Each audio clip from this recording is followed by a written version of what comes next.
नमस्कार दोस्तों, ट्रांसफार्मर का रीडिंग केवीए में क्यों होता है?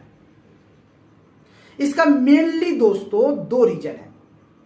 ऐसे तो ट्रांसफार्मर में बहुत सारे लॉसेस होते हैं, मेरे बात को ध्यान से समझिएगा। ऐसे तो ट्रांसफार्मर में बहुत सारे लॉसेस होते हैं जिसके कारण पावर का लॉसेस होता है। बट ट्रांसफार्मर में दो मेनली लॉसेस होता है। एक कोर लॉसेस होता है, दूसरा कॉपर लॉस होता है। कोर लॉस डिपेंड करता है वोल्टेज पे। कोर लॉस किस पर डिपेंड करता है? वोल्टेज पे। और कॉपर लॉस डिपेंड करता है करंट पे।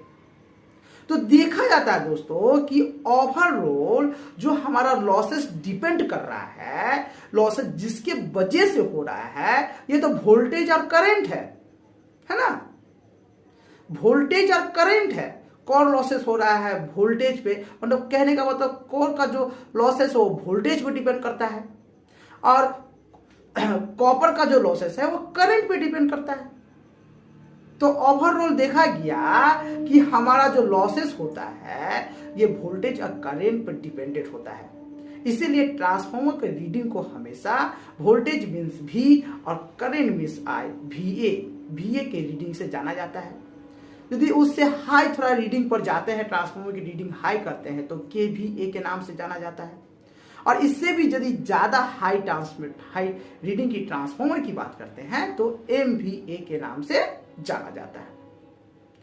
तो मैं उम्मीद करता हूं दोस्तों, ये सिंपली आपको यदि कोई भी बड़े अधिकारी आपको यदि एक लाइन में पूछ दे कि बताओ तो ट्रांसफार्मर की रीडिंग को केवीए क्यों रखा जाता है, केवीए के नाम से क्यों जाना जाता है, तो आप सिंपली एक लाइन में बता दीजिएगा कि देखिए सर जी, ट्रांसफार्मर का जो मेनली दो लॉसेस होता है, core losses and copper losses. Core losses depend करता है वोल्टेज पे और कॉपर लॉसेस डिपेंड करता है करंट पे। तो देखा जाता है कि अल्टीमेटली जो ट्रांसफार्मर में पावर की लॉसेस होती है ये करंट और वोल्टेज के वजह से होती है। इसलिए ट्रांसफार्मर की रीडिंग को केवीए या एमवीए के नाम से जाना जाता है। नमस्कार दोस्तों।